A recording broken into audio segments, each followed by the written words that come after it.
devant une plaque érythématosquameuse, vous savez que nous sommes assez forts, la clinique est souveraine et les causes sont multiples. Donc, dermoscopie, oui ou non? Alors, d'abord, un petit schéma pour dire si on est devant une plaque érythématosquameuse. En dermoscopie, je dois analyser les squames, je dois analyser les structures vasculaires parce qu'elle est érythémateuse et je dois analyser aussi le fond de cette plaque. Donc voilà. Et bien sûr, au niveau du visage essentiellement, voir les orifices folliculaires. Qu'est-ce qui se passe dedans? Donc ça, c'est l'algorithme. On va dire ça, c'est le croquis de notre analyse. Maintenant, nous avons une patiente qui présente 41 ans, c'est une femme, depuis 2 mois, des plaques érythémateuses, érythématosquameuses, essentiellement un peu médiofaciales. Donc, cliniquement, on évoque quoi? On est fort parce que la dermoscopie, la clinique, ça c'est notre kératosique, oui. Alors, on évoque quoi comme diagnostic? Allez, lupus, quoi d'autre? Rosacée, oui, pourquoi pas? Démodécidose, mais en cabinet, en cabinet ou avec votre malade, quel est le premier diagnostic qui vous marque? Ou bien 2, parce qu'on ne peut pas faire plus de 4. Lupus et rosacée. Oui, très bonne suggestion. Alors moi, je vais poser mon dermoscope. Qu'est-ce que je vais voir? Je reprends mon analyse. J'ai un fond que je qualifie de crémeux. J'ai des bouchons cornés folliculaires. Là.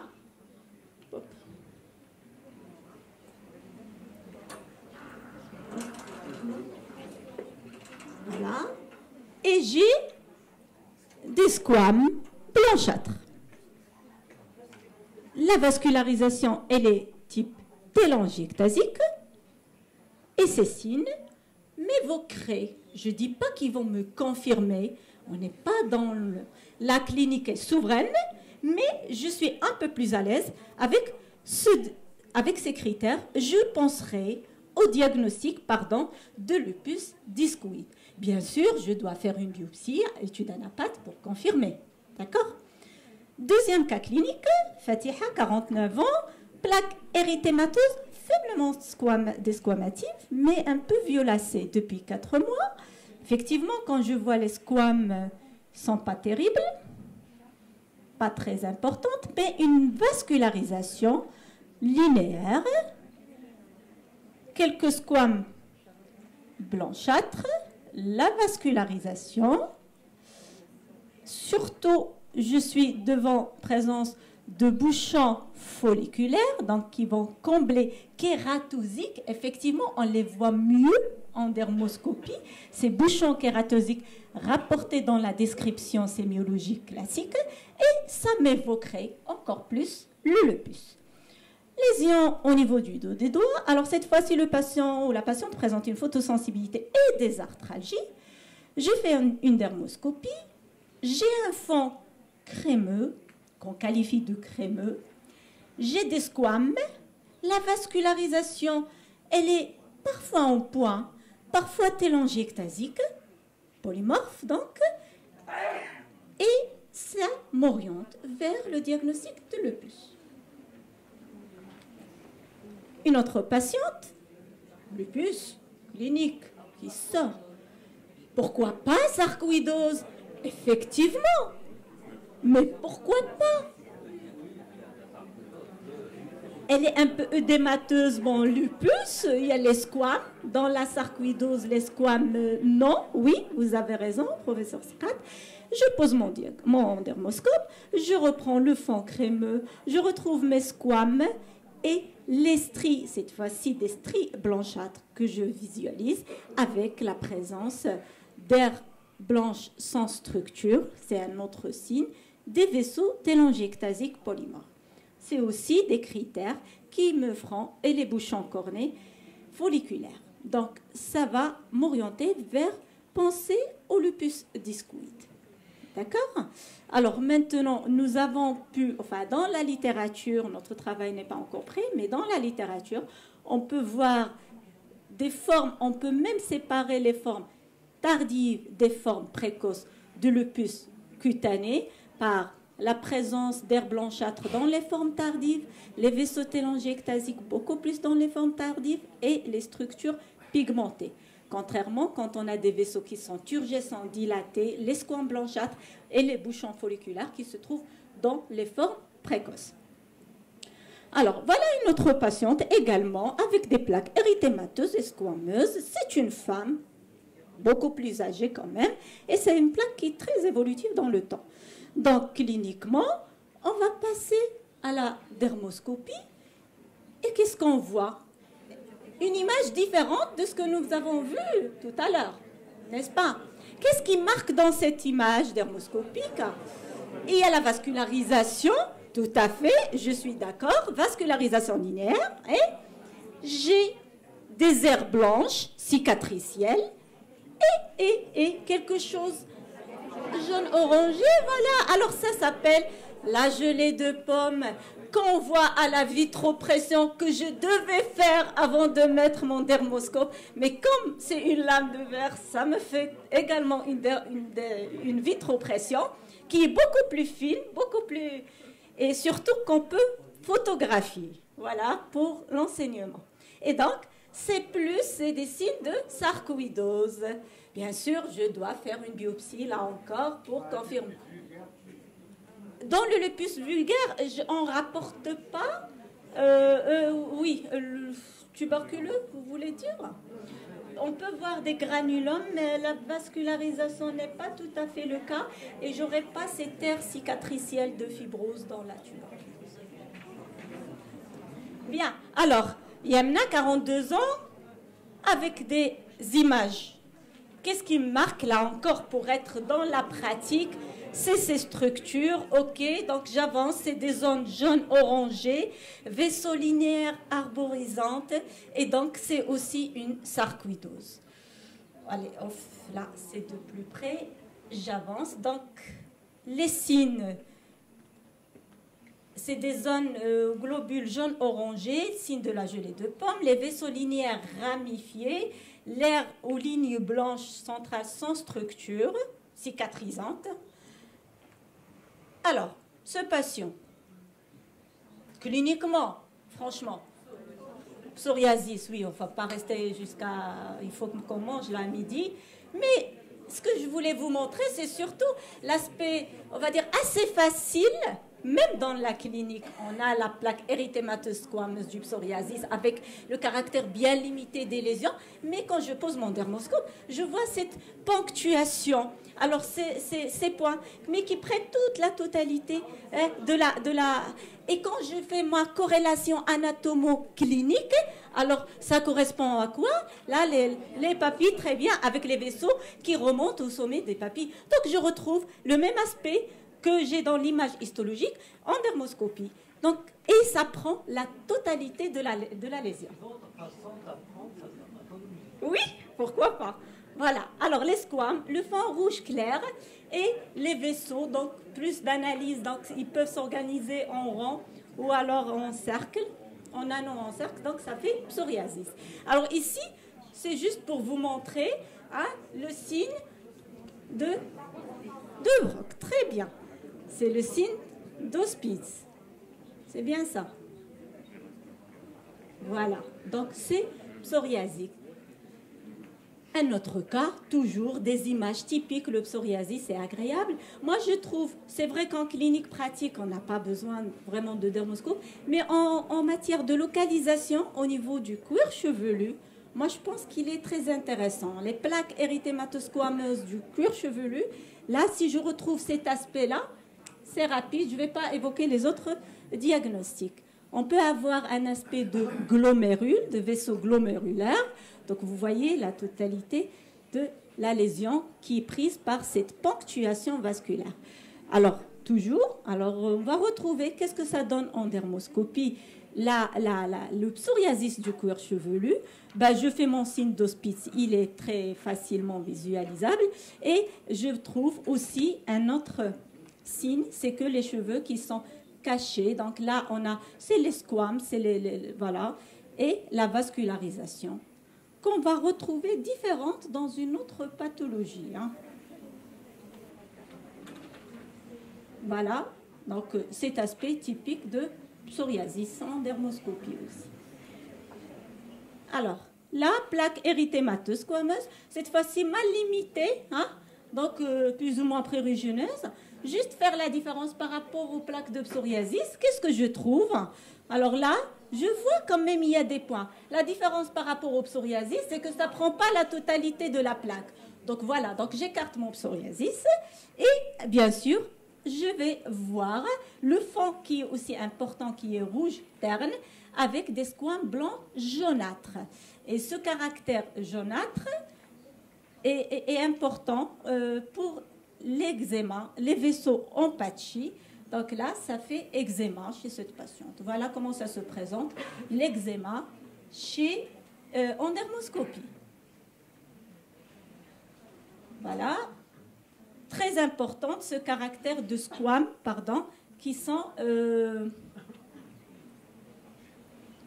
jaunâtres, croûteuses, des croûtes plutôt, hein, qu'on voit beaucoup plus clairement, de façon beaucoup plus claire qu'en clinique. Voilà. La vascularisation qui ne prend pas la totalité, donc ça fait eczéma. Alors, ici, les squames ne sont pas des squames blanchâtres, je trouve des squames et croûtes. La vascularisation n'est pas de la même façon, elle est en point, mais groupée, on dit en patchy, et sur un fond rouge terne. Donc, c'est des eczématides. Alors, je vais avancer. Là, c'est juste pour vous marquer plaque de pso versus eczéma. J'ai un autre patient, alors, qui présente depuis juste 3 semaines. C'est plaque érythémateuse, squameuse, il est irrité, il est mal à l'aise, il est fatigué. C'est un patient jeune, dynamique, mais il ne se voit pas très bien en ce moment.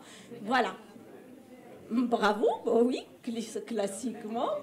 PRG, tout à fait. Alors, comment on retrouve le PRG en dermoscopie? Alors, c'est un fond rouge laiteux, donc il n'est pas rouge terne. La vascularisation, les squames sont blanchâtres, mais qu'on va les retrouver beaucoup plus en périphérie.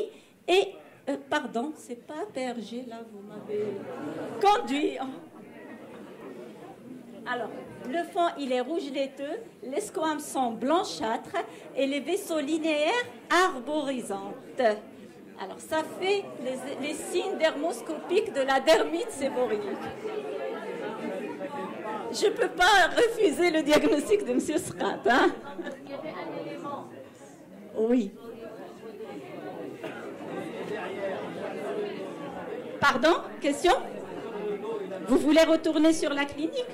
Oh, c'est typique dermite séborrhéique sur la clinique. La lésion médio-sternale. Oui.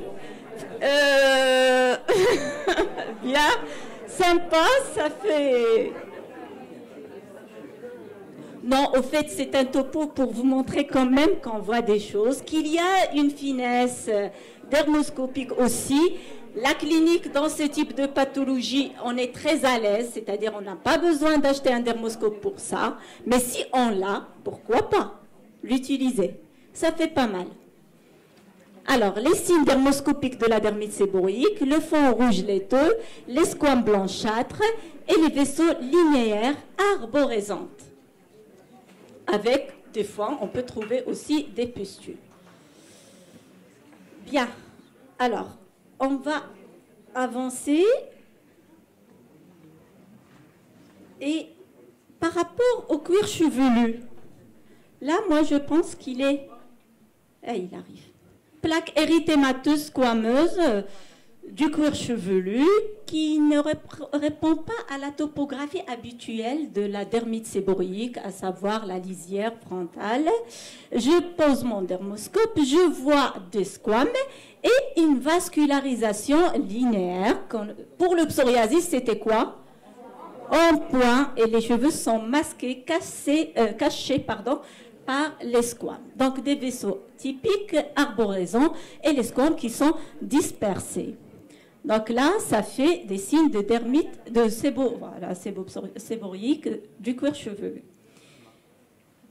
Alors, voilà la photo comparant plaque de psoriasis et plaque de dermite séborrhéique du cuir chevelu. D'accord? Allez. Hop. Et puis,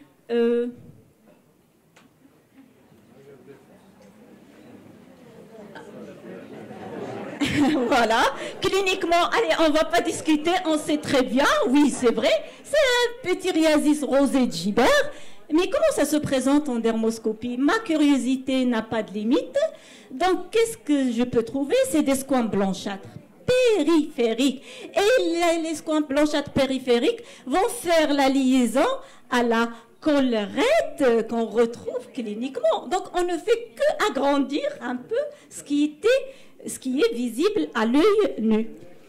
Donc les vaisseaux en point, mais qui sont groupés, ce n'est pas qui ne couvre pas la totalité de la plaque, ça fait pityriasis rosé de Gibert.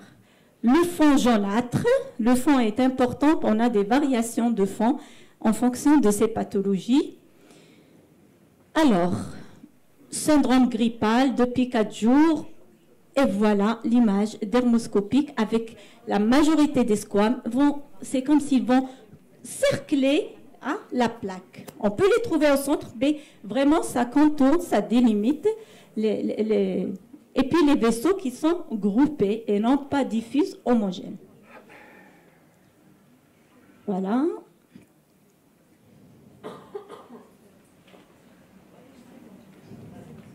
Voilà, ici, c'est une image qui illustre cette desquamation et cette vascularisation en patchy qu'on retrouve dans le pityriasis rosé de Gibert. On va avancer et voir une autre plaque érythémateuse. Cette fois-ci, elle se localise au niveau du visage. D'après le patient, ça remonte à 1 mois. Et je pose mon dermoscope. Non, mais si vous parlez, ceux qui sont dans le service, là, c'est bien. Alors, c'est une leishmaniose.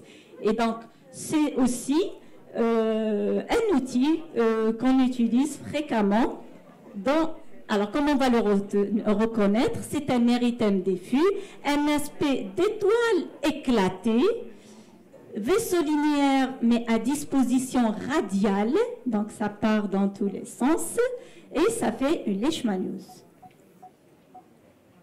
Une autre patiente, depuis 3 mois, plaque. Je trouve en dermoscopie un érythème diffus, une ulcération centrale, des croûtes et un aspect étoilé ou d'étoile éclatée. Et c'est une leishmaniose. Une autre patiente, plaque érythémateuse, cette fois-ci œdémateuse, mais desquamative. Et là, je retrouve les larmes jaunes, mais moi je les appelle toujours les larmes du crocodile, je ne sais pas pourquoi, c'est des larmes jaunes, cet aspect c'est comme s'il y a des larmes qui coulent, jaunâtres, les vaisseaux linéaires irrégulières, et ça fait leishmaniose. Donc, si je peux conclure, voilà mes différents diagnostics. J'ai ôté de vous parler du lymphome, c'est rapporté dans la littérature, mais c'est quelques cas, c'est pas bien codifié. Mais moi, dans notre pratique, franchement, la leishmaniose constitue pour moi un élément important pour m'orienter du diagnostic. Je trouve une facilité devant des plaques par rapport à la sarcoïdose. C'est assez visible, ça me marque plus facilement. Et en cas de plaque érythématose squameuse du cuir chevelu, sans qu'il y ait de dégâts des cheveux, là aussi psoriasis, dermite séborrhéique, donc c'est très intéressant dans ce sens. Voilà comment j'utilise la dermoscopie devant une plaque érythématose squameuse. Toujours de l'avenir va nous dire des choses, certainement, mais jusque-là, je n'arrête pas d'utiliser mon dermoscope pour toute la pathologie dermatologique. Et je vous remercie.